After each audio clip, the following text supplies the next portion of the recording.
Kejap ah. Orang tengok jalan tu. Kejap. Kejap lah. Baik. Mana kamera? Okey. Baik.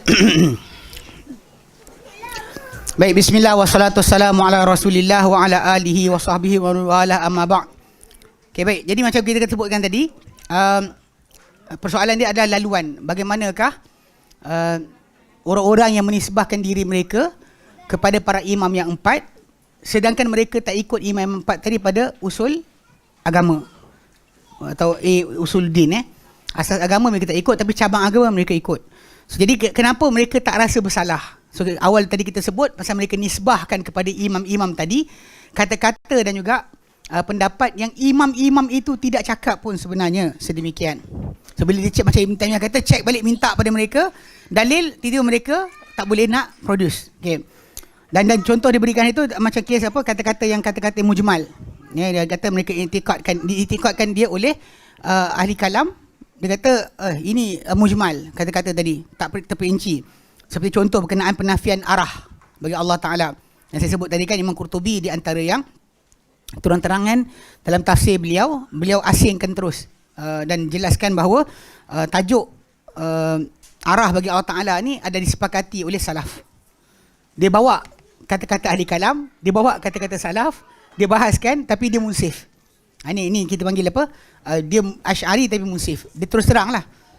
So, saya ingat ada sekali tu ada sekumpulan apa? Geng-geng apa Asy'ariyah lah kot.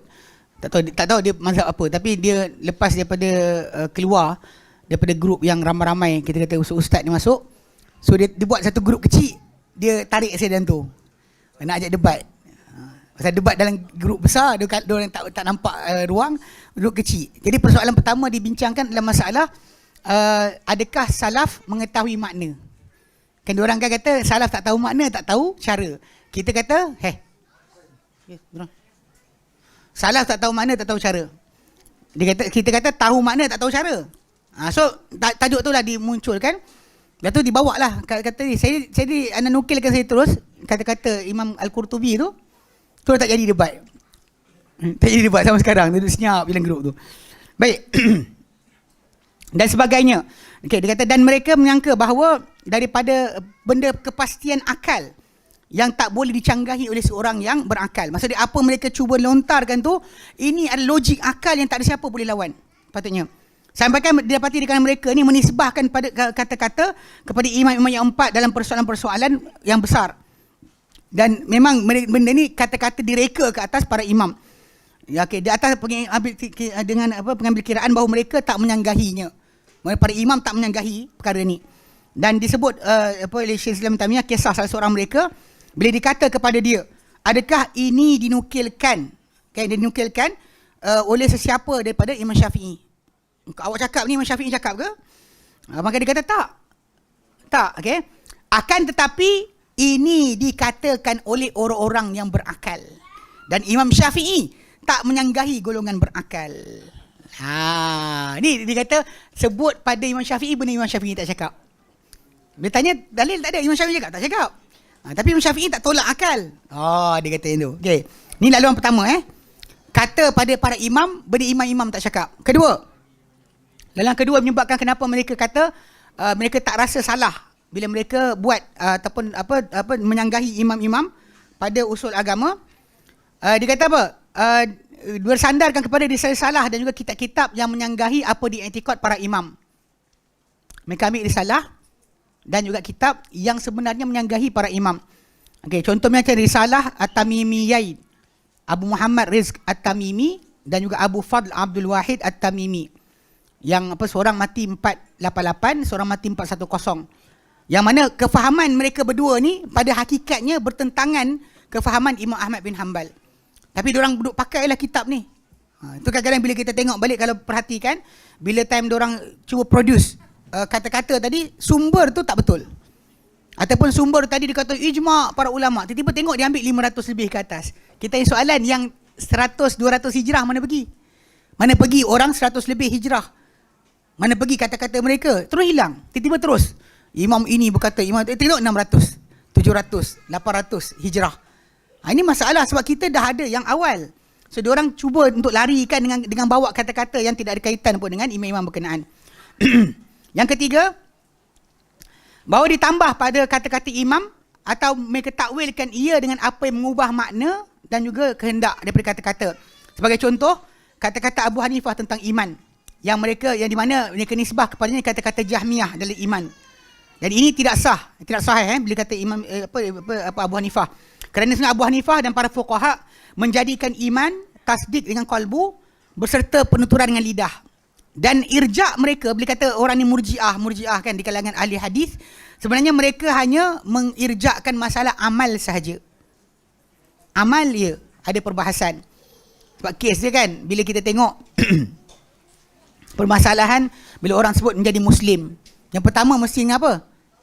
Qaulu la ilaha illallah kan. Kata-kata la ilaha illallah tu dah dia start masuk Islam dah. Salah dia kata dia cakap macam tu dah terus halal, terus haram darah. Macam berlaku pada kisah Usama bin Zaid ketika dia bunuh seorang lelaki yang kata la ilaha illallah. Itu contohlah, amal tak ada lagi. Kata-kata dah lafaz, tapi darah terus haram. Darah dia terus haram. Sampai Nabi marah kepada Usama bin Zaid, kenapa kau bunuh dia? Sedangkan dia kata la ilaha illallah kan, berulang kali. Usama bin Zaid bagi alasan mana pun. Sampai last kali Nabi kata hal kaifa taf'alu bila ilaha illallah idza ja'at yaumul qiyamah. Macam mana kau nak buat dengan la ilaha illallah bila datang hari kiamat nanti? So kat situ ada itikad tak tahu, tapi lisan ada pertuturan. Di sisi mereka diterimalah. Mereka cuma tangguhkan masalah amal. Abu Hanifah tak pernah kata ada itikad, tak ada amal, tak ada kata-kata, tak apa. Tapi ada orang mendakwa sedemikian. Okay, dikatakan jadi macam Jahmiyah pula.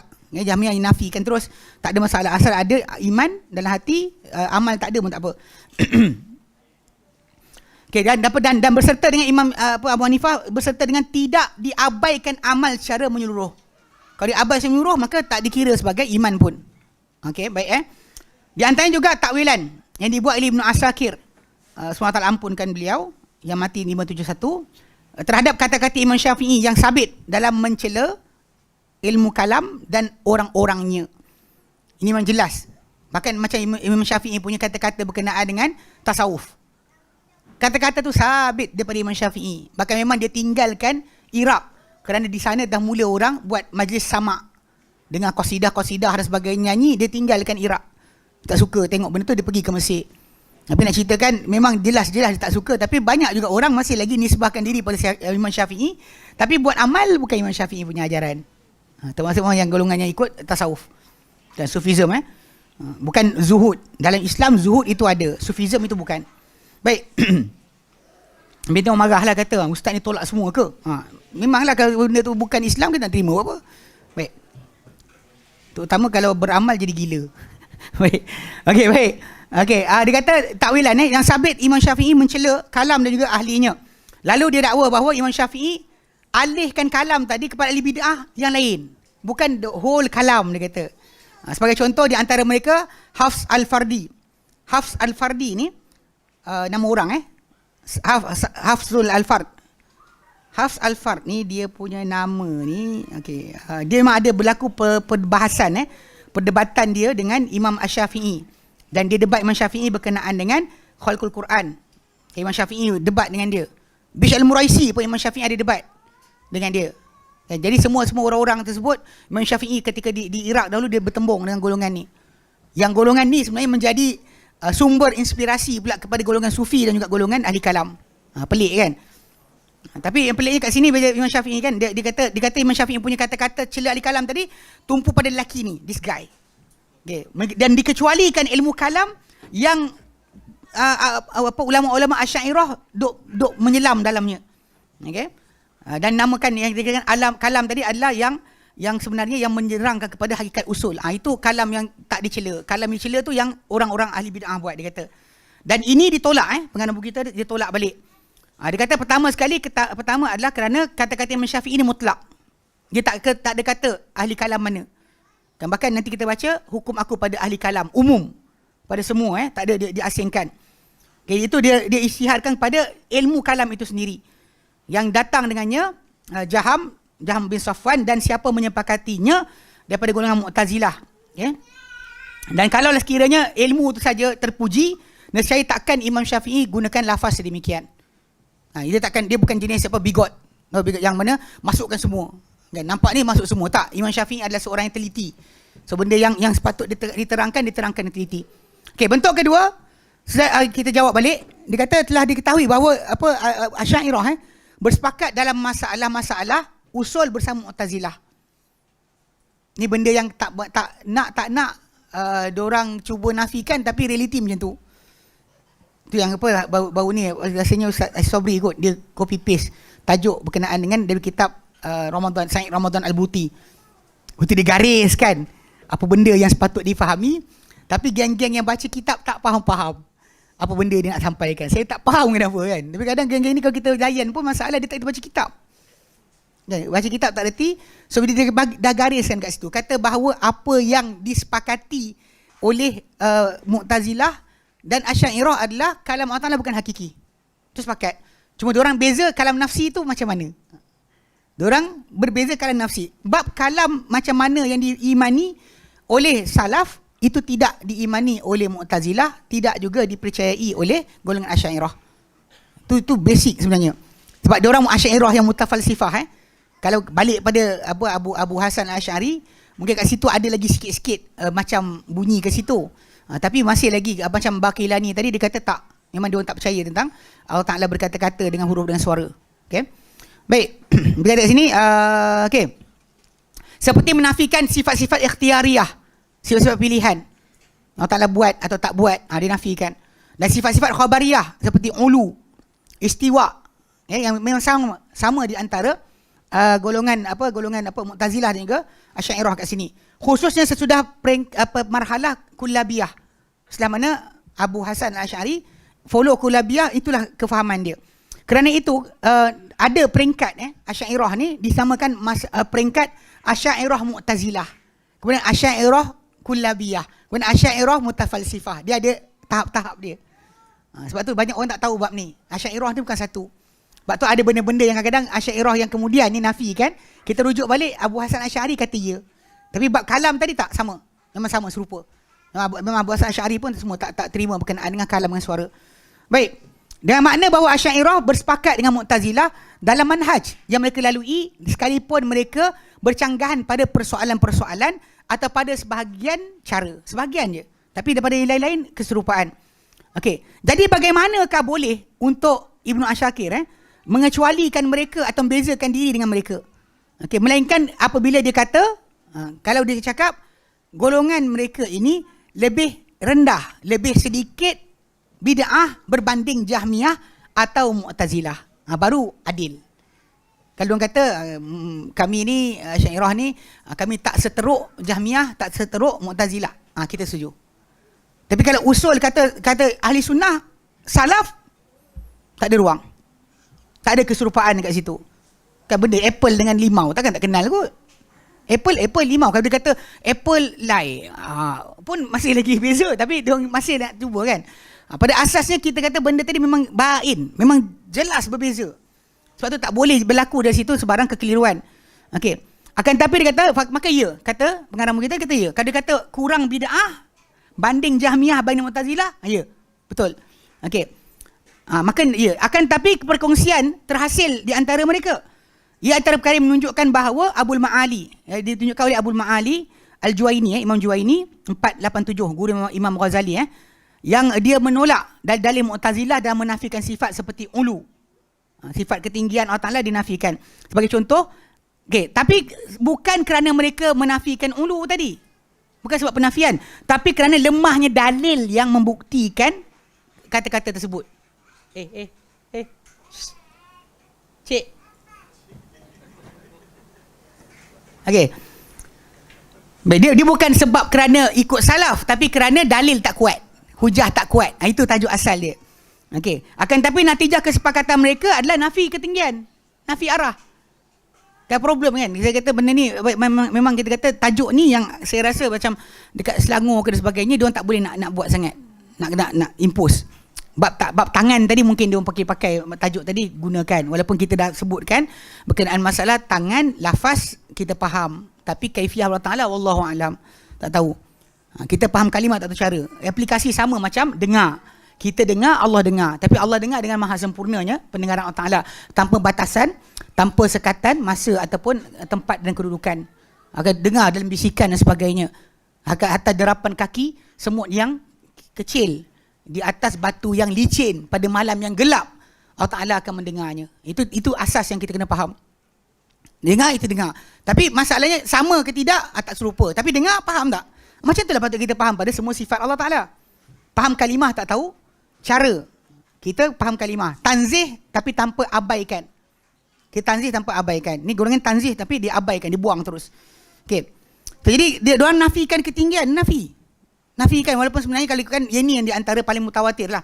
Dia jelas kan, belajar-belajar apa Isra' Mi'raj, Nabi naik ke Sidratul Muntaha takkan nak ke belakang rumah awak. Kata atas lah, nak cakap mana lagi. Itu realiti dia. Bawa dalil tu mutawatir. Sebab tu saya ulang balik kan. Hatta Imam Qurtubi dengan keadaan dia sebagai seorang yang Asy'ari pun dia munsif. Dia kata semua dalil, semua salaf cakap ke atas.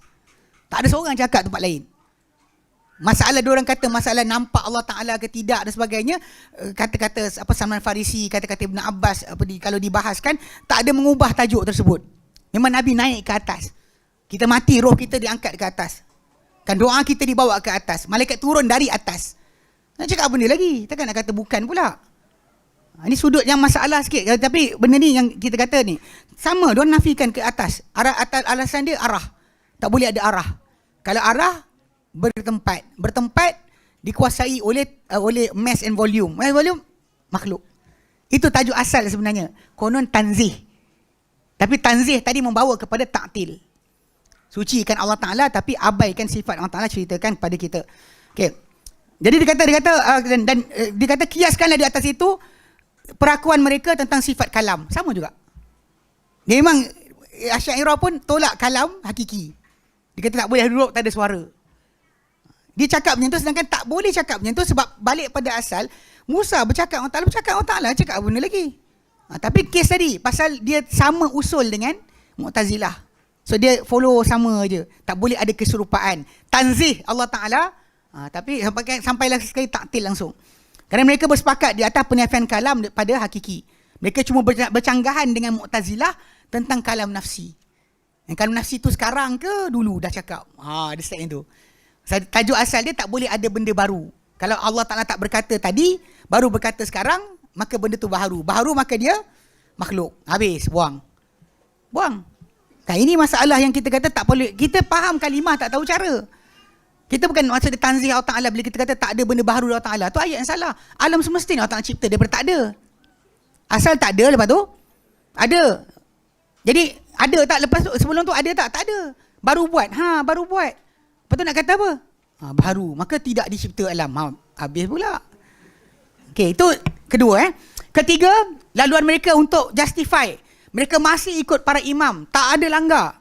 Adalah, celaan Imam Asy-Syafi'i tentang ilmu kalam tadi adalah ilmu kalam Hafs Al-Fard dan seumpamanya. Bukan adalah tidaklah demi apa dia jawapan ketiga adalah kerana celaan Imam Syafi'i kepada Hafs Al-Fard tadi dan juga orang seumpama dia bukan berkenaan dengan mengingkari qadar. Macam didakwa oleh Imam Ibn Asakir. Kerana Hafs tadi tak mengingkari qadar. Dan kata-kata tentang qadar menyanggahi terhadap Mu'tazilah. Tapi dia ingkari apa? Sifat perbuatan. Sifat perbuatan itulah mendengar, melihat, berkata-kata. Sifat af'al dipanggil.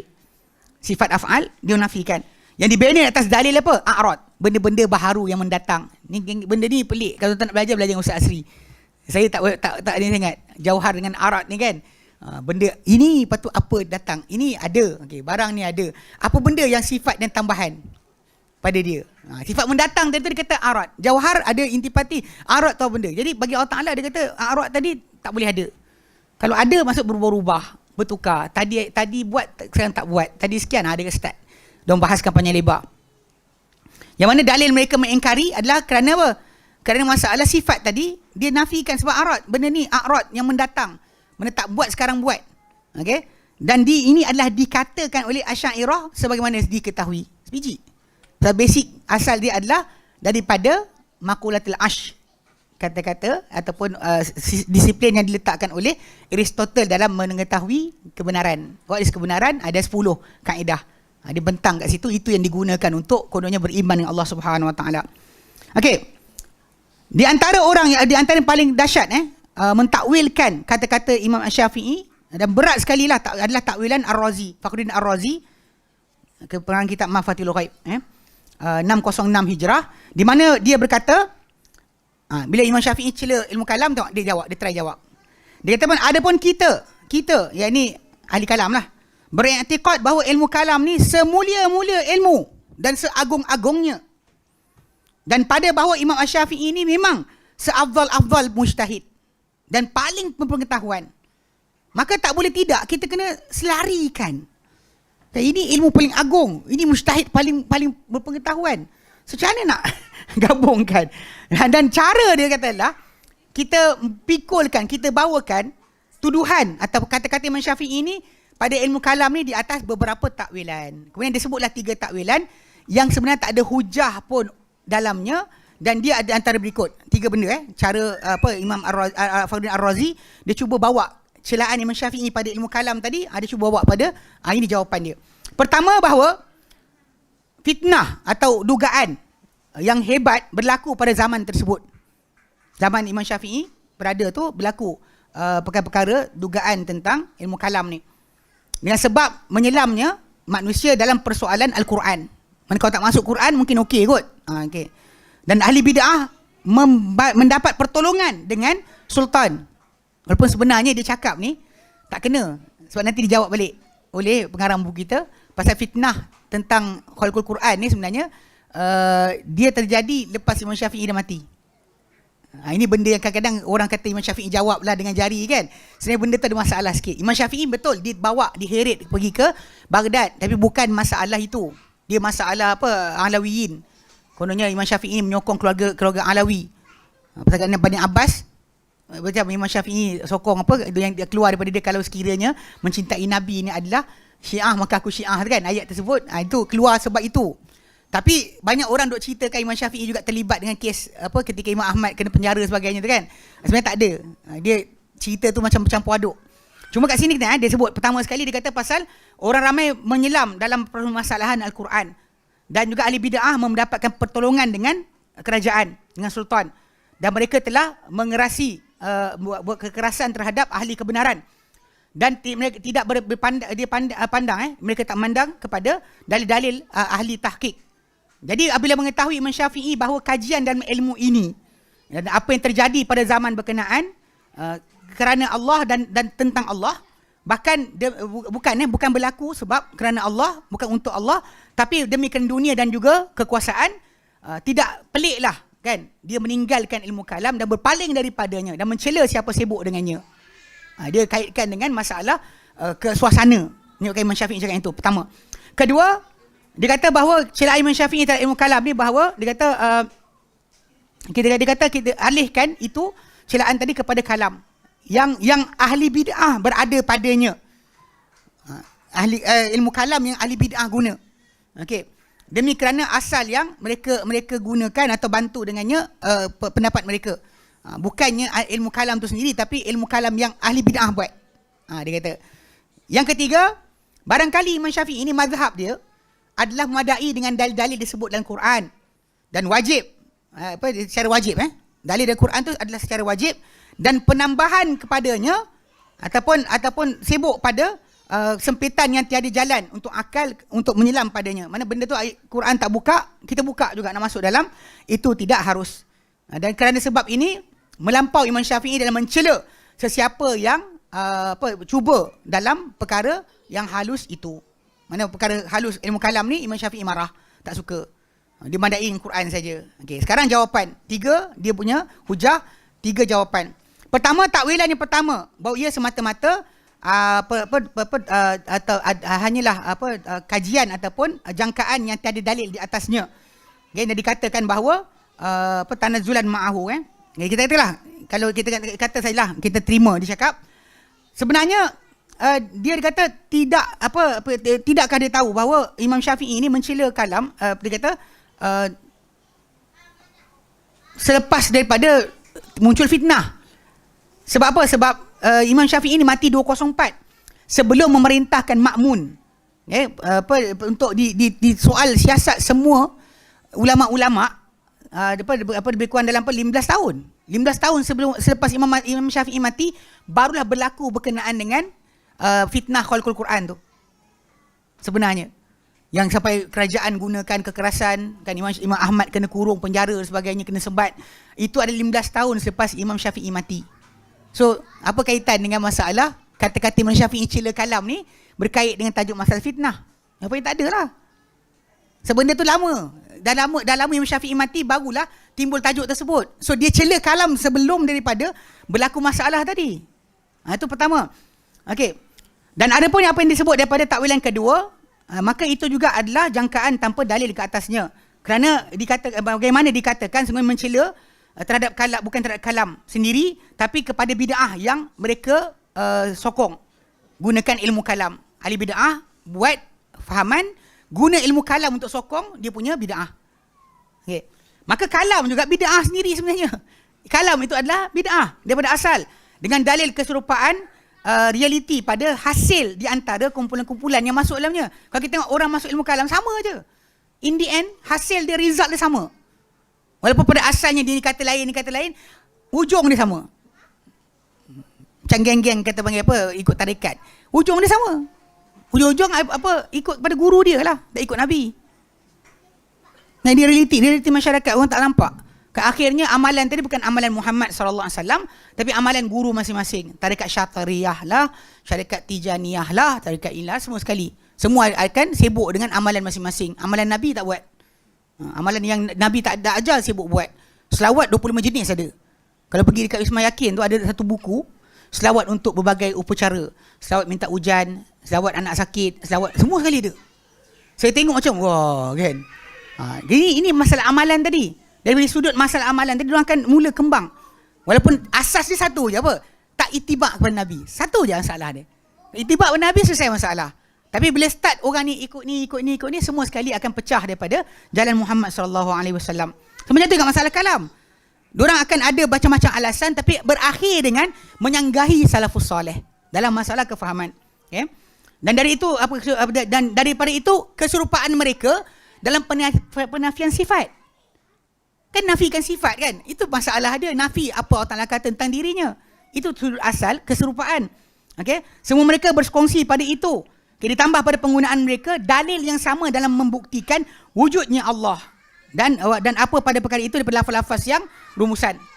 Yang ketiga, takwilan yang ketiga yang digunakan oleh Ar-Razi, Fakhruddin Ar-Razi, dia adalah hujah ke atas dirinya sendiri. Dan dia adalah kebenaran. Okay, bahawa Imam Asy-Syafi'i rahimahullah, dia gunakan barangkali kan, tapi memang Imam Syafi'i memadai dengan Quran dan sunnah sebagai penjelasan. Dia tak perlu kepada lain untuk memahami agama ini. Itu betul. Akan tapi dia gunakan la'alla kan. Akan tapi saya, pengarang buku ni kata, ya benar Imam Syafi'i melihat memadai dengan kitab dan sunnah dan tak melihat penambahan terhadap apa yang datang dalam Quran dan sunnah. Dan dia melihat bahawa ilmu kalam ni tidak harus dan juga diharamkan. Itu memang jelas. Dia lihat bahawa ilmu kalam tak patut. Sebab dari situlah masalah yang tuan-tuan dengar, yang kes tadi kan, kita ulang balik. Saya mazhab Syafi'i, akidah Asy'ariyah Maturidiyah, amalan tasawuf Junaid Baghdadi. Punca sebab itu. Sebab di mana asas tadi mereka tak nak ikut imam-imam tadi. Okay, dengan ini nyatalah kebatilan takwilan Ar-Razi dan selain beliau terhadap kata-kata Imam Syafi'i. Bahkan mereka pada hakikatnya menyanggahi kata-kata Imam Syafi'i dalam celaan terhadap ilmu kalam. Mereka pergi pada memuji ilmu kalam pula. Di mana berkata Syekh Islam Taimiyah, Imam Asy-Syafi'i adalah di antara orang paling besar mencela terhadap ahli kalam dan juga ahli pengubahan agama. Dan beliau larang daripada itu. Menjadikan siapa baginya, bagi sesiapa baginya, dan termasuk daripada bid'ah yang keluar daripada sunnah. Bagi dia, orang tu buat tu keluar dari sunnah. Dan kita pula masalah Nabi kata, alaikum bisunnati. Nabi tak kata, alaikum bi bla bla bla. Alaikum bisunnati. Kan Nabi terangkan itulah asas pertama. Jadi siapa-siapa tak ikut Nabi SAW pada itu, maka dia keluar dari sunnah. Okay? Dia keluar dari sunnah. Okay. Kemudian kebanyakan daripada ashab Syafi'i, orang-orang yang intisab diri kepada mazhab Syafi'i, mereka bertentangan dengan perkara yang mereka jadikan kalam ni tadi yang dicelak oleh Imam Syafi'i sebagai sunnah. Terbalik pula. Yang Imam Syafi'i kata benda tak elok, dia kata ini sunnah. Okay? Ini adalah sunnah dan usul agama. Usul agama. Okay? Yang wajib diiktikadkan, bahkan diberikan sokongan kepada orang-orangnya dan jadikan kewajipan kitab dan sunnah. Mana tahu kitab sunnah tak ada mantik, tak faham. Sedangkan ilmu mantik ni, tahu saya alhamdulillah tak belajar. Setakat ni lah, dulu waktu sekolah kat Perak dulu, waktu mula masuk Sanawi, kalau saya masuk Sanawi 3 memang saya belajar. Memang ada ilmu mantik. Beli dah kitab tapi tak baca, tak ada baca. Alhamdulillah pergi ke Yaman, Sudan, Yaman, tak ada belajar benda tu. Kat Yaman pun tak ada ajar. Jadi kena macam Ibn Taymiyah kata apa? Tak pandai orang yang tahu, tak bodoh orang yang tak tahu. Mantik ni, tak pandai orang yang tahu, tak pandai pun. Dan tak bodoh orang yang tak tahu. Tapi beratlah ada orang kata macam, tapi mantik ni perlu tak? Masalah kalau kita tengok cara para imam mazhab tadi, mereka bahaskan tanpa ada mantik pasal ilmu tak terjemah lagi dalam bahasa Arab. Zaman mereka tak ada lagi. Tapi cara mereka membahaskan dalil, cara mereka mengharmonikan dalil tadi, tanpa perlu ada masalah ilmu mantik pun. Dan kenapa nak kata ilmu mantik ni sebahagian daripada cara dan sebagainya? Memang tak nafi. Ulama-ulama selepas imam yang 4 ni, selepas zaman mereka, zaman khalaf, memang ada yang terkesan dengan ilmu tadi dan digunakan ilmu tadi kononnya untuk memahami kitab dan sunnah. Tapi paling sedih lah zaman kita sekarang ni, banyak orang keluar daripada universiti dan sebagainya, ambil PhD, fiqh muqarrar dan sebagainya, dia jadi makin lari daripada ikatan taklif. Sampai kadang-kadang saya sedih bila saya dengar ada orang kata kalau belajar fiqh, usul fiqh, jadi mula benda halal jadi haram, haram jadi halal. Saya sedih sebab memang saya jumpa orang cakap macam tu. Saya bukan cakap orang kata, saya cuba nafikan. Tapi masalahnya, realitinya kalau kat Malaysia punya sistem, ya, keluar tu memang dia semuanya boleh. Sampai kan ada seorang tu saya jumpa kenal, dia punya asal dulu memang bagus bab akidah ni. Memang bab akidah bagus kan. Perkara membatalkan akidah, dia siap tulis buku dan sebagainya. Tiba-tiba lepas duk masuk ke universiti bagi ambil apa fiqh dan usul fiqh ni, tiba-tiba keluar dia mengajar satu masjid. Lepas tu kan orang masjid tu anak murid saya seorang. Dia pergi bantai jumpa lepas ustaz tu mengajar, dia jumpa balik. Dia kata ustaz cakap apa tadi? Syibih dalil. Ustaz bagi tahu ni dalil ke bukan dalil? Dia bukan dalil tapi syibih dalil. Menyerupai dalil. Soalan dalil tak? Dia sound direct kan. Lepas tu kawan ni kata, dia telefon saya. Dia kata saya belajar dengan Ustaz Adli ni. Jadi dia telefon saya kata betul lah tu. Kan? Yang tak boleh kata syibih dalil. Kalau ada dalil cakap ada dalil. Tak ada dalil cakap tak ada dalil. Jangan kata syibih dalil. So macam mana awak boleh katakan ini bukan Quran tapi menyerupai Al-Quran? The word is actually so berat. Itu adalah benda dakwaan sangat berat. Anda menyamakan kata-kata manusia dan kata-kata kalamullah. Atau kata-kata Nabi SAW. Atau angkat sebaring dengan para sahabat. Mana mungkin? Saya ni bahaya sebenarnya. Kalau kita perhatikan, banyak orang dah start goyang macam tu. Sedih lah saya tengok. Lepas tu kadang-kadang sebahagian yang lepas masuk universiti ambil sekian, keluar dia bab ni dia mudah. Contoh macam antaranya macam sering timbul kita dengar, bila kita kata benda ni boleh khilaf kan, dia kata kalau para sahabat boleh khilaf, kenapa tak boleh kita? Para sahabat faham Arab, awak tu hua-hua punya level je. Faham tak? Cuba ukur diri balik. Macam mana awak boleh kata kalau para sahabat boleh bersalah fahaman dan kita boleh bersalah fahaman? Kita ada fahaman mereka. Tengok balik pada fahaman para sahabat dan anda akan selesai masalah. Ini tak nak tengok balik. Cuba try fikirlah. Ni tadabbur lagi. Tadabbur kan. Last sekali pelik. Jaga-jaga sikit ni bahaya zaman kita sekarang ni. Benda yang terjadi Kita bukan menyekat untuk anda semua mempelajari Al-Quran, tapi tolong ikut disiplin. Kan? Tangga ada jangan panjat bumbung, tebuk dinding. Abang buat apa tu? Nak masuk Baitul Salam, tengok tebuk dinding belakang. Awak itu kena faham, jalan ada pakai. Jalan yang betul, itu laluan yang sepatutnya. Okey? Dia kata kat sini okey. Ya apa dia kata menjadikan kewajipan, kemestian kitab dan sunnah yang dipuji ia oleh Asy-Syafi'i. Kan? Dan ia adalah bid'ah yang dihukum sebenarnya. Dia dihukum akan ahli-ahlinya. Imam Syafi'i siap letakkan hukum aku pada ahli kalam. Nanti kita baca balik. Okey. Dan dekat dengan takwilan ini berjalan sebahagian ahli kalam. Apabila mereka mengalihkan kehendak salaf dalam mencela ilmu kalam kepada individu-individu yang taksub kepada ilmu kalam sahaja dan bukan pada ilmu kalam itu sendiri. Di antaranya Taftazani yang mati 791, di mana beliau berkata, dan apa dinukilkan daripada sebahagian salaf yang berupa tuduhan atau kata-kata tidak baik terhadap ilmu kalam dan menghalang dari ilmu kalam, ia hanyalah kepada orang yang taksub dalam agama sahaja. Dan taksub agama dan singkat daripada menghasilkan yakin. Itu je. Dan orang yang orang juga pada orang yang menuju dengan belajar ilmu kalam tadi untuk merosakkan akidah orang Islam. Dan orang yang menyelam dalam ilmu kalam pada apa yang tak diperlukan oleh dirinya daripada kekelaman-kekelaman ahli falsafah. Dia kata itulah celaan datang. Pada sudut asal tak ada salah, dia kata. Ini tak ada syak bahawa sebenarnya jelas perbuatan memberat-beratkan diri dan takwilan yang jauh daripada kalam salaf dengan dua sebab. Pertama, kata-kata salaf dalam tajuk cela ilmu kalam sangat jelas. Bahkan kita ada satu kitab, Dhammul Kalam kan, ada 4 jilid. Kitab berkenaan memang jelas-jelas cela ilmu kalam. Dia kumpulkan kata-kata para salafus soleh tentang ilmu kalam. Okey. Yang memang sentuh tentang ilmu kalam sendiri. Kedua, kata-kata dia sebenarnya ilmu kalam ni dialihkan celaan terhadap ilmu kalam ni dialihkan kepada orang yang taksub kepada ilmu kalam dan bukan pada ilmu kalam itu sendiri. Ini adalah satu kecelaruan yang terhadap realiti. Kerana setiap orang yang mengambil ilmu kalam dari kalangan ahli kalam, mereka beriktikad wajib ilmu kalam ni. Semua orang yang terlibat dengan ilmu kalam mengatakan ilmu kalam ni wajib dipelajari. Bahkan tak ada iman siapa tak tahu ilmu kalam. Ini saya baca lepas ni apa benda dia katakan. Memang ada disebut kat situ. Baik. Dan apabila dia beriktikad bahawa ia tak boleh tidak, mesti ada ilmu kalam, taksub lah tu. Bukan taksub pula. Kalau betul gambaran kita. Kerana iktikad kemestian dan yakin dengan kesahihan ilmu kalam tadi, maka tak boleh tidak. Dari itu tak boleh tidak. Daripada dia akan hilang daripada dia untuk kembali kepada kebenaran. Dah sibuk dengan ilmu kalam, confirm tak balik pada Quran Sunnah. Dan menyaksikan kebenaran ini, realiti ahli kalam. Di antara itu takwilan mereka terhadap kata-kata Imam Syafi'i. Itu nampaklah taksub. Sebab dia tahu dari Imam Syafi'i tak terlibat, cela ilmu kalam, dia cuba pusing kata-kata Imam Syafi'i untuk sokong ilmu kalam. Maksud dia, taksub lah tu. Okay? Dan juga salaf dalam mencela kalam.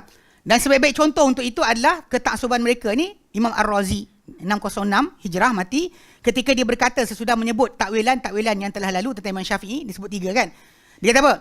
Dan tuduhan pada ilmu kalam adalah tuduhan pada mengenal Allah Ta'ala dan mengenal Rasulnya, hari akhirat, dan itu tidak layak bagi seorang Muslim. Whoever accuse anything tentang ilmu kalam, orang ni buat satu benda tak layak untuk seorang Muslim sebab dia tuduh pada makrifatullah, tuduh pada makrifatul Rasul dan pada hari akhirat. Dia kata, apatah lagi daripada Syekh Mujtahid yang dimaksudkan oleh Imam Asy-Syafi'i. Dia nak kata Imam Syafi'i pun tak patut cakap macam tu. Nak fahamkan dia kata. Tak harus dikatakan dahulunya dari mazhab Imam Syafi'i mengikuti salaf. Tak patut. Tak patut kata Imam Syafi'i ikut salaf. Kerana apa? Ini adalah jalan dicela dalam Al-Quran. Sebab, dengar sebab dalam surat Allah Ta'ala, macam Allah Ta'ala firmankan dalam Quran tentang orang kafir. Dalam surah Zukhruf ayat 23, Inna wajadna aba'ana ala ummatin wa inna ala atharihim muqtadun. Kami dapati atuk nenek kami di atas satu ikutan. Kami di atas jejak-jejak mereka kami akan contohi. So dia kata kalau kita kata Imam Syafi'i kata ikut salaf, ini dia jadi macam ni lah. Faham tak jauhnya takwilan dia? Sangat jauh. Lihatlah kepada ketaksuban ini. Semua Allah ampunkan beliau. Sebenarnya actually hujung hayat dia taubat. Tapi nak tak nak kita kena isytiharkan juga lah supaya orang yang masih lagi duk nukil kata-kata dia macam tak sedar diri. Kan dia cakap benda tak sedar diri sebenarnya. Okay? Macam mana dia ikat ilmu kalam dengan makrifatullah dan rukun agama. Tanpa ilmu kalam tak dikenal Tuhan. Berat tu. Kemudian bagaimana membawa dia untuk mengecilkan Imam Syafi'i dengan dakwaan dia tidak layak dengannya mencela ilmu kalam. Dan tak layak diikuti salaf. Okay, kemudian dibandingkan di antara mengikuti para sahabat dan tabi'in dengan mengikuti orang-orang musyrik terhadap orang sebelum mereka dalam kesyirikan. Dia kena beza. Ikutan kepada salafus soleh dipanggil ittiba'. Sedangkan apa dibuat oleh ahli kesyirikan, kekufuran ni, ikut atuk nenek, dipanggil taklid. Taklid, tiru je. Tak tahu kenapa. Tanpa dalil. Kita ikut dengan dalil, itu panggil ittiba'. Kita ikut tanpa dalil, panggil taklid.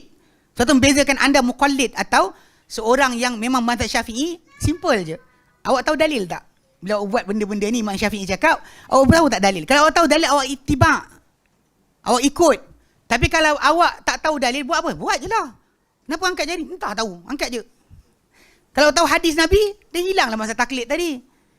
Sebab anda ittiba' kepada Nabi SAW, berpandukan penjelasan Imam Syafi'i. Baru betul. Kita keluar daripada lingkungan taklid. Kan bab lain, beria nak upgrade. Kereta upgrade, motor upgrade. Bini upgrade. kan? Rumah upgrade. Tapi apa? Ilmu tahap yang sama. Redha dengan kadar tu. Tak apalah, awaklah belajar. Belajarlah. Kan? Ilmu ni kena diperbarui, kena tahu, kena tambahkan keyakinan, tambahkan. Sebab kita tak tahu pada masa akan datang berapa ramai lagi orang yang boleh mengajarkan agama. Mungkin kita nanti nak ajar anak-anak kita pun tak tahu. Sebab tu kita kena ada persiapan. Jangan sampai nanti kan bila anak sanksi tentang kewujudan Allah Taala, awak tak boleh jawab. Anak kata Allah ada, memang bukti. Dia cakap itu. Ikut sains tak ada pun. Kau jawab apa? Ini kisah benar Ini realiti. Kami waktu kat Yayasan Taklim dulu, kemudian lepas dari itu pun memang ada jumpa dengan orang yang datang minta counselling anak-anak yang tak percaya Tuhan. Serius, agnostik pun ada. Dia kata sains proven. Kan macam abah kata suruh solat ni. Apa dalil? Apa sekian? Kenapa kena buat? Seorang tu budak tu ambil IGCSE apatah yang Cambridge punya syllabus tu. Budak umur 17 tahun. Memang pandai lah. Budak pandai. Fizik dapat A1, A+. Tapi dia start argue tak nak pergi solat dengan bapak dia. Bapak pun ni kepala. Tapi kita pergi rumah dia lah, dekat Damansara, Mutiara Damansara. Di sana, duduk dengan dia. Bertekak lah dengan saya. Tapi cerita dia saya bodohkan dulu lah. Bila orang macam ni kan, dia rasa dia pandai, kita bodohkan dulu. Kena bodohkan dia. Pasal dia tak boleh. Last sekali ujung lah saya kata macam ni lah. Saya katakan kau nanti satu masa nanti akan ada sayap. Dia kata apa pasal? Saya kata kan evolve. Kan? Evolve. Kita berkembang. Macam X-Men. Saya kata itu. Dia pun macam ayo dia dikeling. Awak buat berlawak dengan ahli sains. Saya kata Saya kata bab ini dia orang bodoh. Saya kata. Realiti dia kan. Pasal kita dah bertahun-tahun dah bela beruk dekat dalam zoo. Berapa ekor dia orang? Tak ada seekor pun. Beruk-beruk lah. Kalau seekor beruk tu pandai sekalipun, kepandaian dia, contoh macam ada chimpanzee kat televisyen tengok. Dia ingat sequence tu lebih awal, lebih cepat daripada manusia. Tu letak kan. Lepas tu ada orang tanya saya, dia kata wah hebat. Saya kata tak. Beruk tu perlukan ilmu tu. Sebab dia masuk dalam hutan, mana ada signboard. Kalau dia tak kenal pokok tu punya kedudukan, dia salah duduk tempat, gaduh kena pukul mati tau. Pasal diorang ni taksub bro. Chimpanzee punya taksub tu yang main-main kan. Kalau bukan korang dia ada pandangan, kita tengok muka serupa je. Kan kita tengok muka binatang tu serupa je kan. Macam apa benda beza dia. Dia ada sequence yang dia tengok tu tak. Untuk dia hidup itu memang untuk dia. Awak lupa tu okey tak apa. Kan manusia tak ingat macam kalah beruk. Bukanlah. Bincang tajuk lain. Okey. Baik. Faham tak? Jadi benda macam ni kena jaga sikit. Jadi budak-budak macam ni sekarang ni tuan-tuan kena perhatikan betul-betul. Kan macam saya cadangkan macam buku Dr. Omar Sulaiman Ashkar yang silsilah akidah kan. Siri akidah tu kan. Baca buku tu. Itu antara buku terbaik. Disusun balik macam benda-benda moden sekarang. Dia ada sudut masalah macam iman ni. Macam bila saya kata dengan Ustaz Yunus ajar kitab tersebut dia dapat lihat lah. Dia kata iman ni kita punya tajuk tauhid kita, akidah kita ni ada dua sudut. Satu sudut mempertahankan syubhat-syubhat yang datang daripada golongan yang penyesat ni. Satu lagi sudut adalah bina iman kita sendiri. Yang pada sudut macam anak-anak kita start persoalkan tentang Tuhan, kita tak boleh jawab masalah. Nanti anak pun pandang macam abah pun tak tahu. Abah kena panggil ustaz. Okay. Kata ustaz tak boleh jawab, ustaz pun tak tahu. Kena panggil mufti. Jaga betul. Ini bahaya. Dia bukan pasal kita nak berdebat. Ini persiapan kita berhadapan dengan anak kita punya persoalan. Yang kadang-kadang kita tak jangka dia akan jumpa soalan tersebut. Kita time kecil-kecil, main laga spider je. Laga ayam, laga spider. Mana fikir buat macam ni? Budak-budak zaman sekarang, terutama yang sekolah-sekolah international ni, kadang-kadang kawan-kawan yang bukan Islam ni kadang-kadang ada dia tanya soalan yang trigger budak ni. Kita pelik kan, kita kawan kita ada juga budak bukan Islam. Dan kita belajar dulu, tak ada soalan ketuhanan Tak ada seorang pun. Jumpa jaga spider, tanya dia makan katak sedap tak? Dia lepas sekolah, dia keluar-keluar tangkap katak. Ciao, sedap ke? Sedap. Dia kata, tangkap katak balik rumah, semua mak dia goreng. Dia contohlah, kita kata, itulah kehidupan kita time sekolah dulu. Zaman sekarang lain. Dengan telefon, dengan sebagainya. Kadang-kadang ada separuh anak-anak ni, dia belajar main game, main dengan orang international. Orang-orang international, tadi dia takkan kawan biasa. Dia ada benda, jarum dia akan masuk.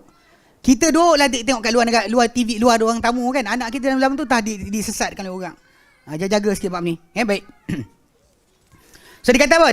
Bila dia cakap itu kan, dia cakap macam tu, dia samakan keadaan tadi macam dengan orang kafir. Mana boleh? So kita itibak ni adalah kita mengikuti dengan dalil, ikut dengan contoh yang benar, yang daripada wahyu. Sedangkan ikut tanpa bukti, itulah yang kita dipersoalkan. Itu yang Ibrahim AS hujah kaum dia. Ata'budu nama tanhitun, kamu kamu sembah apa kamu pahat ke? Kan dia tak bercakap, tak mendengar, tak sekian, kau sembah buat apa? Dia reality itu, dialog mereka. Yang itu dia orang kata pada Ibrahim AS, kami dapati atuk nenek kami di atas satu ikutan, satu amalan, kami di atasnya akan terus mengikuti. Itu tajuk asal. Bila samakan, Imam Syafi'i ikut salaf macam orang kafir ikut atuk nenek. Bahaya ni. Okey. Dia kata apa? Dia kata kemudian dibandingkan ikutan kepada para sahabat dan para tabi'in dengan ikutan kepada orang musyrik terhadap orang sebelum mereka di atas kesyirikan mereka, dan berdalilkan dengan ayat pada bukan tempatnya dan dihimpunkan di antara benda-benda yang bertentangan. Ini demi Allah adalah musibah. Ketika dia samakan di antara pengikut perkara terpuji dengan pengikut perkara-perkara terkeji. Mana boleh samakan? Ikutan terpuji, ikutan terkeji. Mana boleh kita serupakan? Dan ini adalah lazim, kelazimannya mencela pengikut terhadap para sahabat dan salaf dan apa yang dimestikan daripadanya, dan mencela ikutan penabi kerana ia adalah asal dan juga kepala bagi ikutan. Itu yang kita dengar kan, kata apa, doa Nabi berat, doa guru saya ringan tu sama. Basic dia sama. Sebab tajuk dia, kalau orang tersebut pegang dengan apa Nabi bawa, pegang apa para sahabat faham, dan takkan ada benda boleh masuk. Tak ada siapa boleh datang pada kita rosakkan akidah kita. Tapi oleh kerana kita dah ada asas basic. Nabi-nabi lah, tapi guru kita ni lah, dia ni wali lah, dia nangis lah, dia sekian lah, solat malam lah. Bukan kau tahu pun, dia bagi tahu pada kau. Ini satu benda kalau orang bagi tahu ibadat dia macam mana, tinggalkan yang kawan. Saya malam tadi alhamdulillah solat tahajud. Janganlah. Kan peliknya manusia bila beritahu ibadat masing-masing. Apa kita ibadat seorang-seorang lah. Kalau tok guru tu kita tahu, tok guru awak betul. Betul ustaz. Dia puasa tiap hari, dia solat tiap malam. Awak tahu mana? Awak bukan bini dia. Tahulah dia bagi tahu. Kalau dia tahu tu, tuan kawan lah, peliklah korang ni. Hey. Okey, macam mana dicampurkan ada pengikut yang tercela dengan pengikut yang baik? Yang datang gersaan terhadapnya dari firman Allah Ta'ala dan surah At-Taubah ayat ke-100. Allah Ta'ala sebut wasabiqunal awwalun, dan orang mula-mula yang awal-awal ini masuk Islam, minal muhajirin wal ansar, dengan muhajirin ansar, walladzina tabauhum bi ihsan, siapa ikut mereka dengan baik. Kan sahabat awal muhajirin, sahabat awal ansar, kan orang-orang awal masuk Islam ni ketika Islam masih lemah, sebelum, bahkan majoriti mereka kata sebelum daripada perjanjian Hudaibiyah. Ada kata sebelum daripada perang Badar. Mana orang yang datang masuk Islam ketika Islam tengah lemah, Islam tak kuat, dia masuk Islam. Orang yang awal masuk Islam. Jadi kadang-kadang saya ingat dulu Ismail Kasim dia ada seorang yang sesat tu. Dia sesat alhamdulillah. Okey, dia kata apa? Para sahabat Nabi telah munafik, dia kata. Ada soalan, ada satu audio. Kalau kita cari Ismail Kasim, sahabat. Ada satu audio, dia disoal di Indonesia berkenaan dengan tuduhan dia kata sahabat Nabi telah munafik. So dia kata, Allah Ta'ala firman dalam Quran, kamu belajar dengan wali. Dia wali. Dia kata yang tu. Kalau sebut macam tu, saya jawab. Saya kata, kalau sahabat sebut nama sahabat, ya betul. Hatta Abdullah bin Ubay, Nabi panggil sahabat. Bila anak dia tawarkan nak bunuh, Bapa dia sendiri, Nabi kata la yakulun nas anna Muhammadan qatala sahibah. Jangan nanti orang ramai kata Muhammad bunuh sahabat dia. Memang betul Nabi kata macam tu.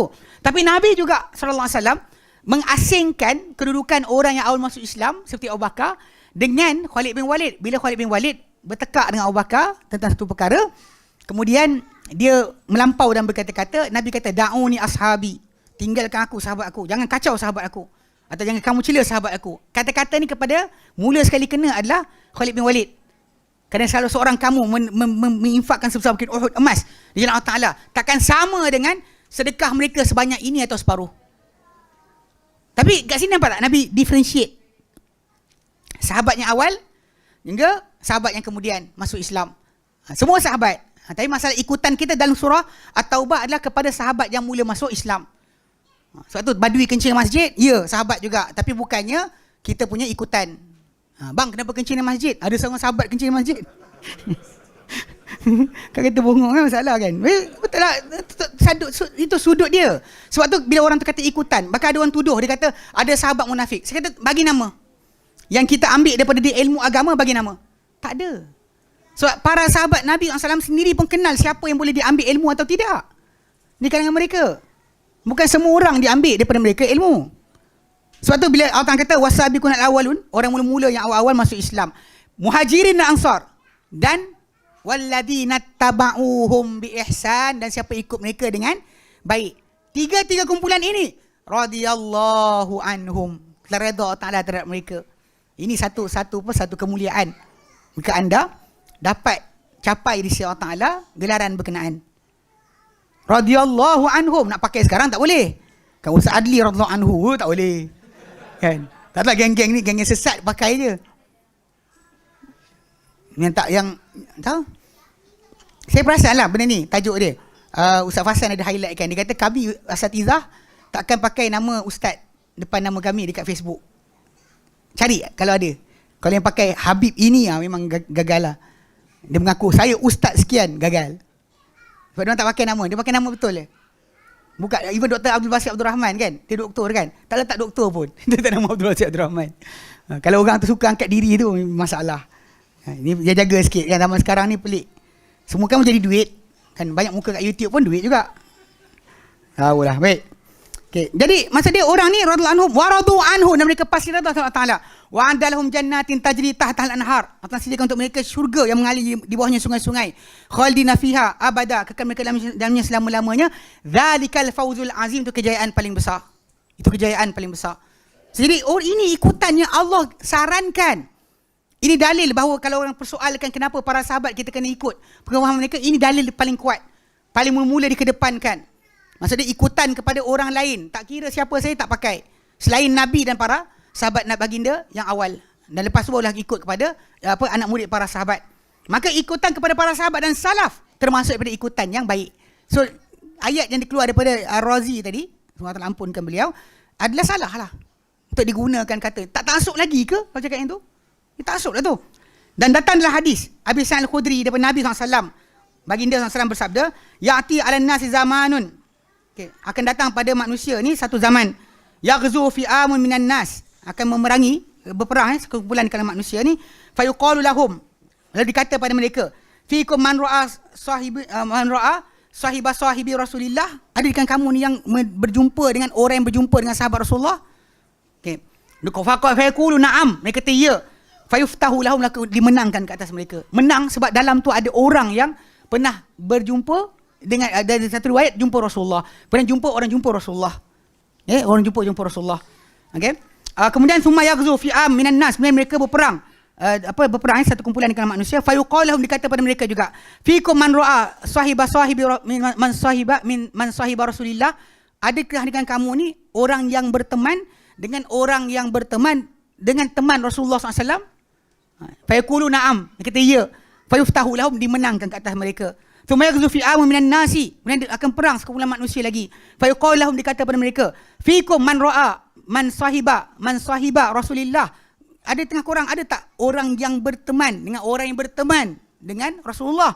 Okay? Fayaqulu na'am, fayuftahu lahum. Okay. Syahid daripada hadis ni, Bukhari, hadis Bukhari, Muslim, syahid hadis ni adalah Hadis ini padanya ada galakan mengikuti para sahabat kerana ia nyata bersangatan tepatnya atau benarnya manhaj para sahabat. Maksudnya kalau para sahabat bersama dengan kumpulan tersebut, insya-Allah dia adalah benar. Para sahabat tidak akan berada pada kumpulan yang salah. Kalau sekalipun kalau orang tu timbulkan tajuk berkenaan dengan perang Siffin, perang Jamal, ijtihad para sahabat dekat situ, semua dengan ijtihad masing-masing, tidak ada siapa pun disalahkan. Mana kumpulan daripada belah Ali nak menyekat orang-orang daripada membunuh tanpa hukum hudud yang betul. Kemudian daripada pihak satu lagi yang tak setuju dengan Ali, dalam tentera dia ada orang yang bunuh Osman. Itu je. Semua ada ijtihad masing-masing. Tapi Nabi dah sebut dalam hadis baginda akan memerangi Khawarij, kumpulan paling dekat pada kebenaran. Mana dua benar, yang lebih dekat kepada kebenaran akan perangi Khawarij. Dan Ali sangat gembira pasal dia adalah kumpulan tersebut. Yang memusnahkan Khawarij adalah tentera Ali bin Abi Thalib. So basically kalau kita kat situ, mana maksud dia berteman sahabat tadi mewariskan ikutan dan juga panduan jika sekiranya untuk kerana wajah Allah Taala. Dan riwayat Muslim tadi menambah kuat lagi pendapat ini adalah Nabi kata apa? Man ra'a Rasulullah. Mana maksud dia, ada tak dengan korang ni siapa lihat Rasulullah? Lihat je. Bukan mimpi Lihat betul. Ni masalah kita bila sebut mimpi lihat ni. So dah lihat kan. Bila? Semalam. Mimpi. Bukan yaqazah pula. Yang seorang jumpa pokok, dia kata pokok sahabat Nabi. Payah. Pokok tu tak sampai pun. Kerajaan Jordan dah ukur 400 tahun je umur dia. Tahu kan cara orang ukur umur pokok? Dia pokok ni kan setiap kali dia tahun dia akan buang kulit, tumbuh kulit baru. So dia akan ada ring. Bulatan tu akan mewakili setahun. Jadi pokok yang tu dikira baru 400 tahun, bukan 1400 tahun. Pokok yang orang kata pokok sahabat Nabi tu kan. Bahkan jalan dia tu ke sana, bukan ke sini. Tempat arah bukan laluan apa? Masya Allah. Jangan dengki. Tu masya-Allah tabarakallah. Masya-Allah tabarakallah. Okey, baik. Siapa-siapa ada ain, alhamdulillah tak jadi. Betul lah. Ada memang benda ni ain tu benar macam Nabi kata. Kan kalau kita buat benda-benda baru sebagainya, kawan kata bagus benda kan. Semua dia kata masya-Allah tabarakallah. Dia tak jatuh motor tak apa pasal. Ada sekali tu. Orang tu, ya, saya ingat lagi isteri saya punya bos tu. Saya pergi depan rumah dia, saya keluar motor, cantik lah. Sampai dekat taman tu saya jatuh. Jadi semenjak hari tu dia kata ni orang salah, orang-orang yang puji tanpa sebut macam Nabi ajarkan. Sebab kita tak tahu kita ada ain ke tidak, kita tak tahu. Orang yang ada ain ni tak tahu pun dia ada ain kadang-kadang. Sebab tu dia kena belajar, every time nampak nikmat saudara dia dapat, dia kata Masya Allah. Jangan sekali-kali tu. Baik, sambung-sambung. Okey, jadi maksud dia kemenangan tadi dan penaklukan terjadi dengan semata-mata orang tu lihat Rasulullah boleh menang. Okey. Apatah lagi orang yang berdampingan dengan Nabi bersama-sama mereka. Orang yang duduk dengan Nabi, belajar dengan Nabi, itu lagi dahsyat. Okey? Maka dalamnya ada petunjuk bahawa bersangatan ketepatan kebenaran itu bagi siapa yang mengikuti manhaj para sahabat yang mereka adalah salaf umat ini yang soleh. Nombor satu adalah para sahabat. Sebab tu kalau orang tu nak kata dia ada idea tadi, dan ukur dengan para sahabat dulu. Tak ada dengan para sahabat, dan tengok para tabi'in. Baru betul. Bukannya kita lari terus kepada ahli kalam. Okey, penyaksian dalam hadis tadi atau perbincangan kita tadi adalah bahawa dalil-dalil yang banyak pada itu akan tapi tujuan penjelasan adalah kebatilan takwilan yang disebutkan banyak dalil tapi kita tak boleh sebut semua sekali. Dia kata bagaimana sampai mereka ni jalan mereka ni kepada taksub terhadap ilmu kalam dan takwilan agama dengan apa yang menepati hawa nafsu mereka. Kerana ini ilmu yang mereka habiskan ilmu umum mereka padanya dengan tanpa sebarang faedah. Okay? Dan barangkali boleh dimadai dengan apa telah lalu. Bahkan Imam Haramain Al-Juwaini dia memang menangis kerana menghabiskan umur pada ilmu kalam. Bahkan Imam Ghazali sendiri pun kan ketika mati dia mati dalam keadaan sibuk mengkaji atau mentelaah kitab Sahih Bukhari dan Muslim. Bahkan dia di atas dada dia disebutkan memang kitab Sahih Bukhari, sibuk dia belajar ketika itu. Jadi maksudnya kalau fahamkan balik memang jelas benda tadi tidak ada kesilapan dekat situ berkenaan dengan salafus soleh punya akidah. Itulah dipegang oleh semua para imam yang empat. Okey, lalu yang keempat. Okey, ni yang keempat, cara mereka keempat untuk justify juga. Ketiga tadi kan, ni keempat. Diorang gunakan jalan dengan cara untuk kata walaupun mereka buat apa yang mereka buat, mereka tak bersalahan dengan imam-imam yang empat. Dia kata apa? Mereka bersandar pada riwayat-riwayat yang janggal, yang ganjil, yang tak sahih daripada para imam dan menyalahi riwayat-riwayat yang sahih daripada para imam. Okey, sebagai contoh nisbah menafikan turunnya Allah kepada Imam Malik. Kan Imam Malik rahimahullah ada orang gunakan kata-kata, dia kata Imam Malik menafikan nuzul. Sebab nuzulnya Allah Ta'ala. Kita faham kalimah turun, cara tak tahu. Kita faham kalimah turun. Turun-turunlah. Nabi kata seperti akhir malam Allah turun ke langit dunia. Allah Ta'ala berseru, tak ada siapa nak minta aku berikan. Dan kita faham kalimah, tak tahu cara. Tapi waktu itu saranan dia adalah bangunlah berdoa. Bangunlah berdoa. Dia sibuk bahas. Rahmat ke Allah? Allah ke rahmat? Rahmat ke Allah? Besok pagi pergi jumpa bomoh dekat Negeri Sembilan. Ya, kisah benar kan? Awak sibuk berbahas tentang tajuk tadi, dan sekarang awak tak beramal pun dengan tuntutan hadis tersebut. Hadis itu datang untuk beritahu waktu makbul doa. Bukan datang untuk membahaskan Allah Ta'ala turun ke rahmat dia turun. Pelik kan? Dia sibuk bahas. Tajuk tadi balik pada asal. Kenapa nafikan turun? Sebab bila tadi tak bergerak, sekarang bergerak. Bila bergerak, ada perbuatan baru makhluk. Maka tak boleh. Maka Allah tak turun. Buang. Suka hati baik. Saya dikatakan okay. Dan juga permasalahan penisbahan harus bertabarruk dan menyentuh kubur Nabi SAW. Ini pun sama juga. Mereka datangkan kata-kata yang tak sahih daripada para imam tadi. Okay. Penyaksian kat sini adalah bahawa sebahagian orang yang menisbahkan diri kepada para imam di kalangan ahli kalam, mereka menyanggahi para imam tersebut pada persoalan-persoalan yang banyak. Antaranya persoalan melarang daripada ilmu kalam. Itu jelas. Memang para imam tadi larang kita terlibat ilmu kalam. Kerana telah sabit daripada mereka akan perkara itu. Sebab tu diorang takwil. Kalau tak sabit, diorang sengih kata tak betul pun. Tapi kenapa diorang sibuk takwil? Sebab dah sabit ia benar. Sebab tu diorang sibuk nak pusing lagi. Kenapa nak lepaskan? Sebab memang Imam Syafi'i cela. Memang para ulama di kalangan para imam empat tadi cela perbuatan terlibat dengan ilmu kalam yang menghasilkan akidah baru yang tidak diimani oleh mereka. Okey? Tapi kerana tu diorang cuba nak tolak juga. Cuba nak takwilkan sebab diorang tak boleh tolak, ia memang sabit. Maka telah ditanya Abu Hanifah mengenai apa yang diadakan oleh orang ramai yang berupa ilmu kalam ataupun a'rad, ajsam, perbahasan tentang jisim, benda mendatang pada Tuhan, benda tak buat tadi sekarang buat. Kan, jauhar dengan a'rad, macam mana ni perbahasan ni? Tahu apa kata Abu Hanifah? Dia kata apa? Maqalatul falasifati. Dia adalah kata-kata golongan falsafah.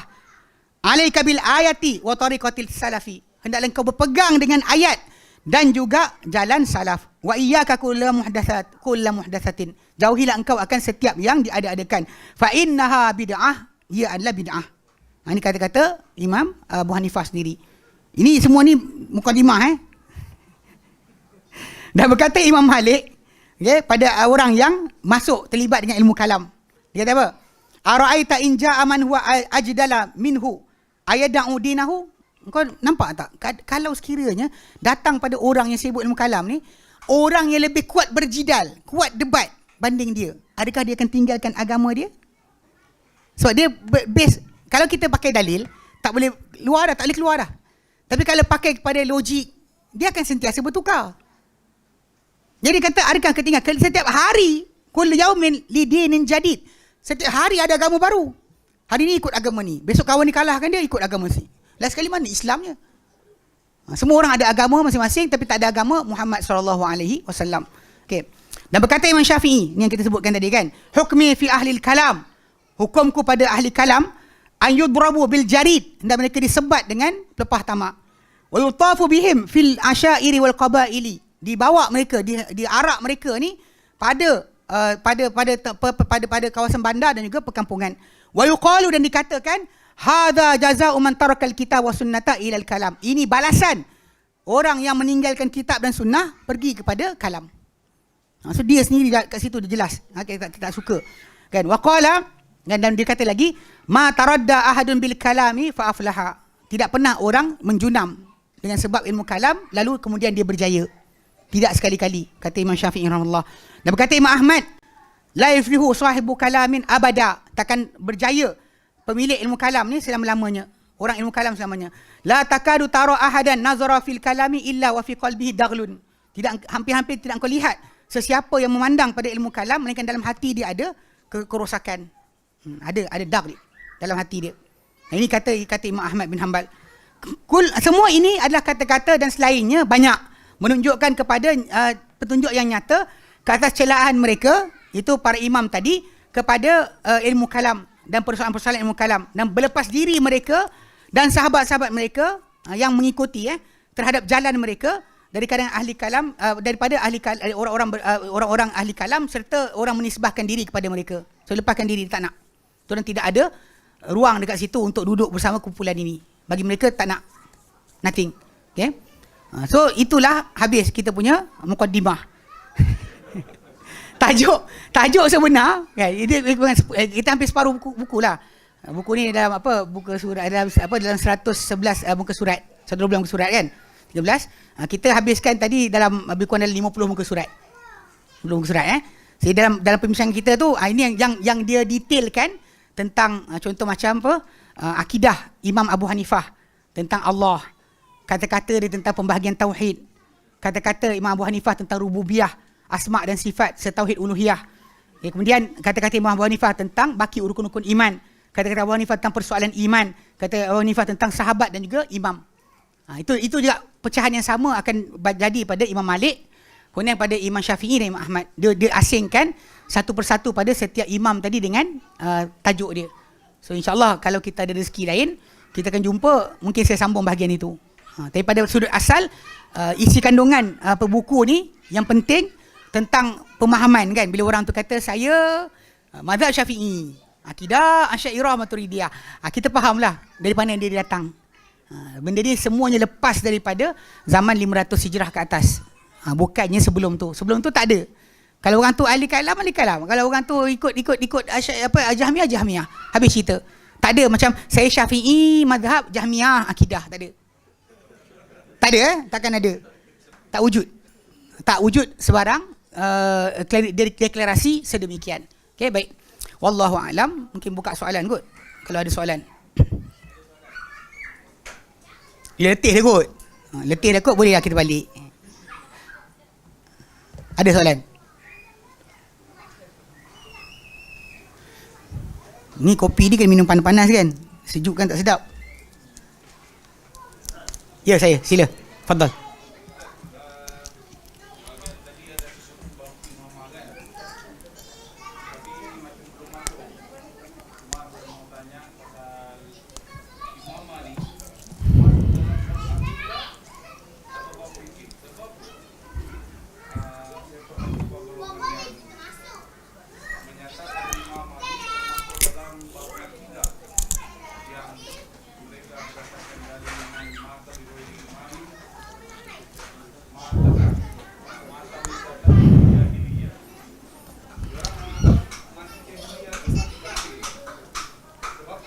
Asal dulu.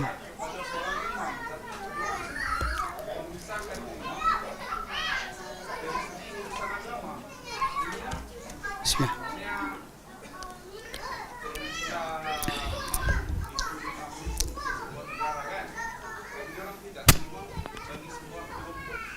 Okey.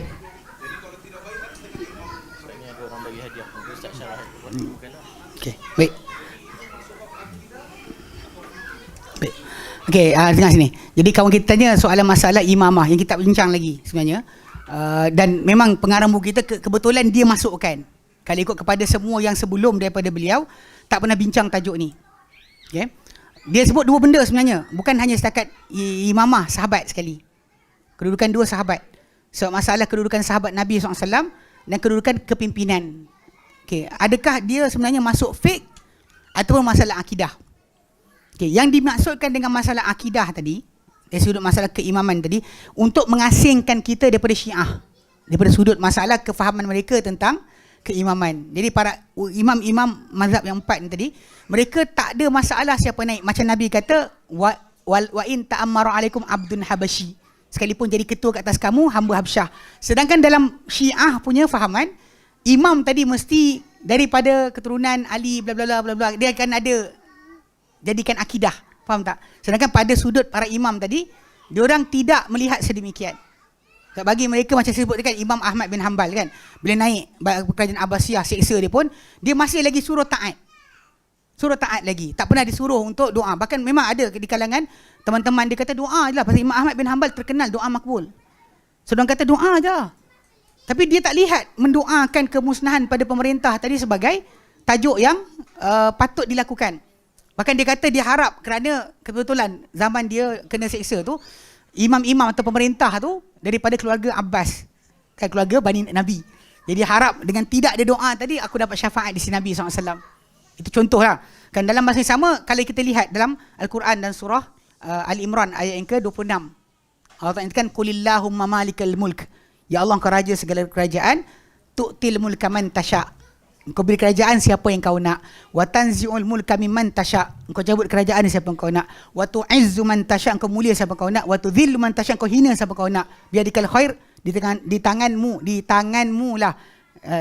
Biadikal khair, di tanganmu lah kebaikan. Innaka ala kulli syai'in qadir. Okay. Ayat itu akidah. Maksud dia kalau kita siapa naik tadi, adakah perlu naik orang berkenaan ke siapa? Bagi orang tak kisah siapa naik. Asalkan orang tersebut melaksanakan hukum Allah Subhanahu Wa Taala. Cuma yang khilaf mereka adalah masalah boleh tak kita memberontak pada pemerintah yang fasik. Tu je. Bab masalah keimaman tadi, dia akan jadi akidah kita adalah siapa naik, kan jahat ke yang baik ke, yang parti A ke parti B ke, tak ada masalah. Tak ada kita habislah jahannam lah. Pasal agama kita jaga dengan amalan kita, bukan amalan pemerintah. Unless pemerintah start pukul kita kan. Siapa solat pukul, siapa sekian aku pukul. Ada tajuk lain lah. Balik berasal kalau ikut pada ayat 26 surah Al-Imran tadi, memang itulah akidah kita. Masalah pelantikan tak? Pelantikan tak. Sebab tu para sahabat Nabi SAW mengira pelantikan pemerintah tadi, tak kira cara apa. Sebab macam Abu Bakar As-Siddiq radhiyallahu anhu dilantik dengan persetujuan Muhajirin Ansar. Nabi tak tinggalkan jawatan ni. Tapi ketika Abu Bakar lantik Umar, pakai wasiat, pengganti aku adalah Umar. Umar pula kena tikam dalam masa tempoh 3 hari sebelum dia nak mati. Dia suruh 6 orang sahabat bermusyawarah. Orang duk tengok ini je, dia lupa. Ni naik ni. Jadi terpilihlah Osman bin Affan. Osman bin Affan dibunuh, Ali dilantik. Oleh siapa? Siapa boleh jawab, saya bagi duit. Kecil kan? RM20. Siapa lantik Ali? Sebab ni nak fahamkan tajuk sudut apa maksud akidah bab mana.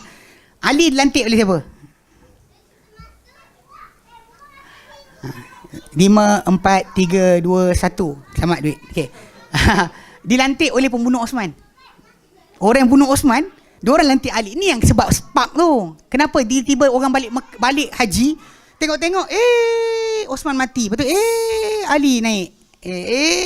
Nampak tak? Kalau awak balik rumah pun awak akan start ada doubt tadi. Memang Ibn Abbas larang. Ibn Abbas kata jangan ambil. Tapi problem dia geng-geng Khawarij yang datang berontak di Madinah tu, dia orang kata pada Ali, kalau kau tak ambil aku bunuh. Kami bunuh orang setiap 1 jam. So Ali tak nak ditumpahkan darah. Memang dalam kisah Osman tu hanya darah dia je tumpah. Kisah pemberontakan, pengalihan kuasa zaman Osman tu hanya darah dia je tumpah. Dan istilah pasal kes tahan pedang kan. Lain tak ada siapa mati. Dia halau semua sekali. Hasan Hussein datang dia halau. So faham tak kat situ pertukaran tadi daripada Osman kepada Ali oleh pertukaran tadi melalui apa? Pemberontak tadi yang lantik Ali. Okey, kemudian Ali bin Abi Talib mati tahun 40 Hijrah. Anak dia diangkat oleh pengikut Ali. Kemudian anak Ali bin Abi Talib serah jawatan pada Muawiyah. Serah jawatan pada Muawiyah. So, cara pertukaran pemerintah dan Islam ni tak ada masalah. Islam tak pernah kata nak pakai A atau B atau C atau D. Yang orang sering sebut syura. Tapi saya suruh define apa itu syura. Dia dah start masalah. So kita tengok tadi kan, dari pertukaran daripada Rasulullah kepada Abu Bakar pada Umar pada, bukan semua pakai macam cara Umar. Mungkin orang lihat cara Umar tu yang terbaik. Tapi namun begitu kita katakan yang lain tak sah, Umar punya je sah. Sebab Ali masih dikira sebagai khalifah. Walaupun dilantik oleh ayat tak sedap kan, tapi itulah realiti dia. So basically kalau masalah bab akidah ni, bila kita sebut dalam masalah imamah ni tadi, kalau nak kata bahawa Allah Ta'ala lantik lepas Rasulullah ada pemerintah A, B, C tu tak ada.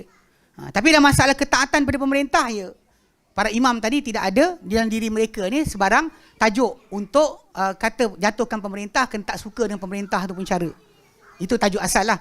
Dan kita terima bahawa awak tak lantik siapa saja, awak tak letak. Macam itu jawapan Nabi kepada kabilah-kabilah Arab yang Nabi tawarkan Islam.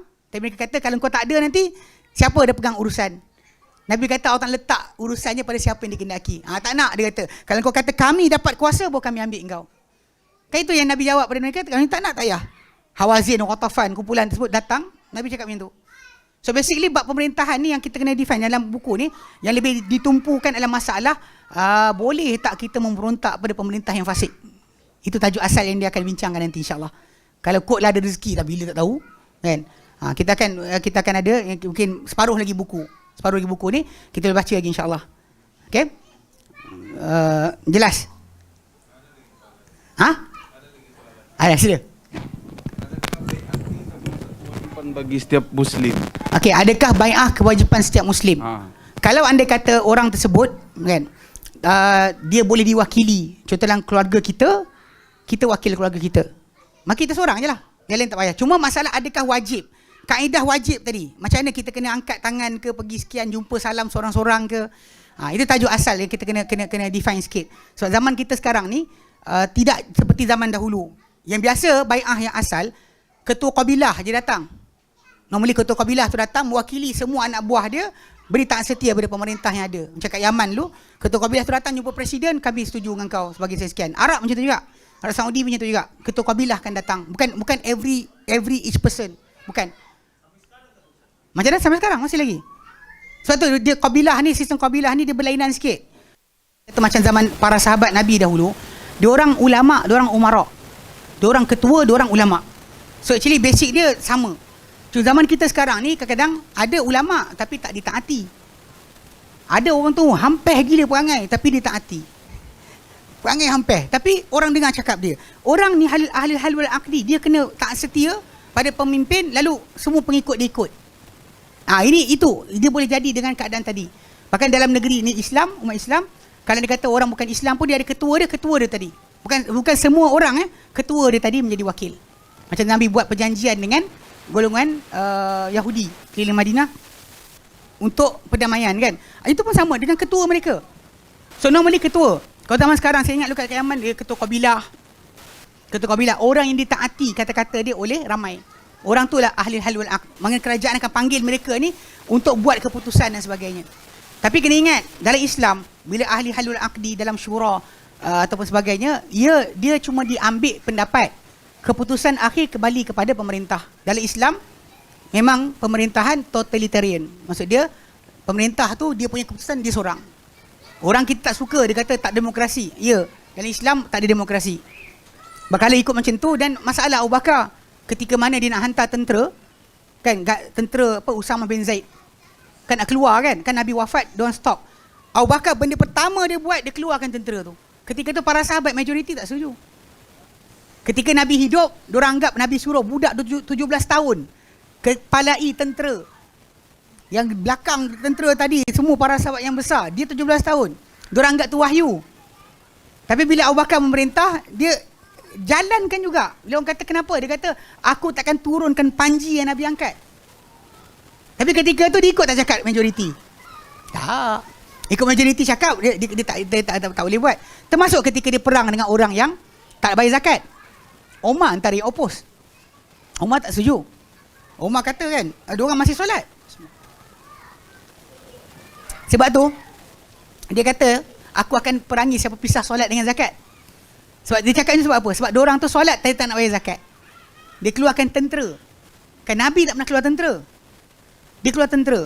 Tapi bila dia cakap benda tu dia buat, dia jalankan, maka orang ramai ikut. Walaupun tak setuju. Dia tak ikut pendapat majoriti. Faham tak? Sebab tu kita kena faham masalah kedudukan pemerintah. Syura, dia mesyuarat dengan semua. Tapi masalah keputusan tetap atas dia. Atas pemerintah tadi. Ini sudut pemerintahan Islam yang betul lah. Kalau dia kata ikut cara sekarang ni, memang tak boleh bergerak lah. Kan? Yang betulnya yang Islam macam tu. Bukan cara ni. Okay? Boleh? Ya. Ya, dia bagi awak. Dia bagi hantar. Tak apa, tanya. Uli amri kita sekarang adalah agung. Agung jangan silap faham.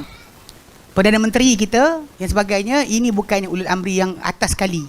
Mana dia dapat kuasa mandat daripada agung. Kalau agung tak lantik dia, tak boleh buat kerja. Betul tak?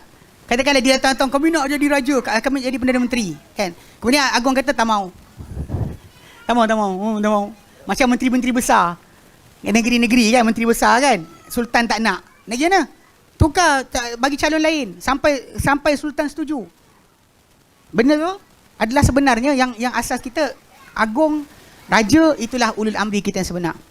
Cuma pentadbiran pengurusan adalah menteri-menteri buat kerja. Sebab tu jangan jadikan parti politik tertentu sebagai ulul amri. Tak maaf cakap ni ada orang kata tak, parti politik tu boleh tukar. Tak ada masalah. Yang penting diorang mematuhi apa yang agung suruh. Agung benarkan buat, dia buat, okey. Kalau dia lawan agung atau je lain. Secara asasnya kita punya hierarki itu dah betul dah. Yang atas sekali adalah agung ataupun sultan bagi negeri atau raja. Jelas?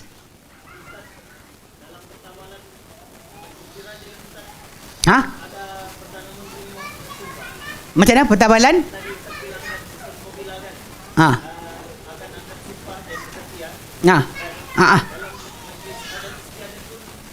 Okey, tak ada. Ya, angkat sumpah. Walaupun kerana sumpah tadi ada yang tak elok, macam negeri-negeri tertentu, maksud tak elok tadi dia masukkan taulat lah, jin dan sebagainya untuk dalam kata-kata berkenaan. Ni problem pasal orang Melayu kita ni mistik kan. Tu sebab jangan lawan bomoh. Awak lawan bomoh sebenarnya awak lawan sebahagian raja. Sebahagian raja masih lagi terlibat dengan masalah ni. Kalau tuan-tuan dengar ada daulat kan, macam raja berdaulat, memang Allah Ta'ala bantu setiap pemimpin yang memimpin ni, Allah Ta'ala bantu mereka dengan pertolongan dia. Macam Nurdin Zanki kan, dia mimpi tentang Rasulullah SAW, tentang ada orang nak ambil mayat Rasulullah sebagainya. Atau mimpi raja dalam kisah surah Yusuf. Raja tu kan untuk selamatkan rakyat dia, Allah Ta'ala bagi dia mimpi. Walaupun dia bukan Islam. Allah Ta'ala boleh bantu.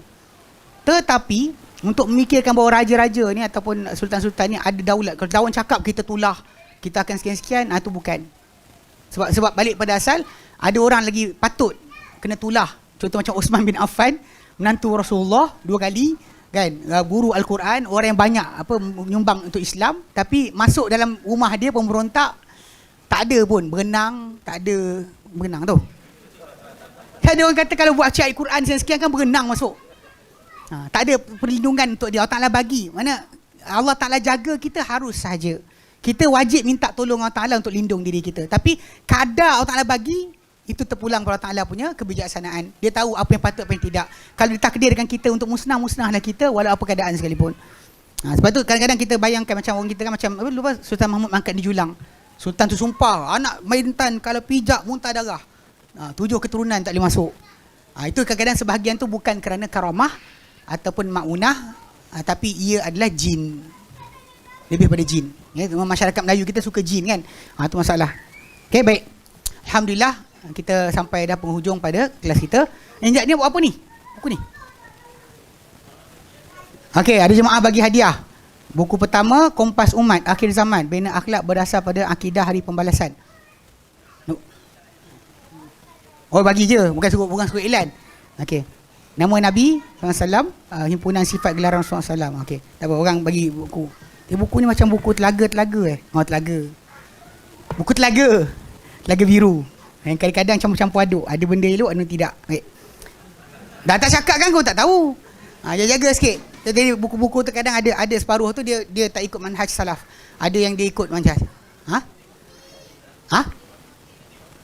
Tengok penulis siapa, betul. Penulis siapa. Baik. Wallahu a'lam. Semata apa yang kita sampaikan hari ini bermanfaat, dan insya-Allah kalau ada rezeki kita akan sambung kepada tajuk detail every kepercayaan, tajuk bagi setiap imam tadi, daripada Abu Hanifah sampailah Imam Imam Ahmad bin Hanbal yang dia dalam 50 muka surat lagi.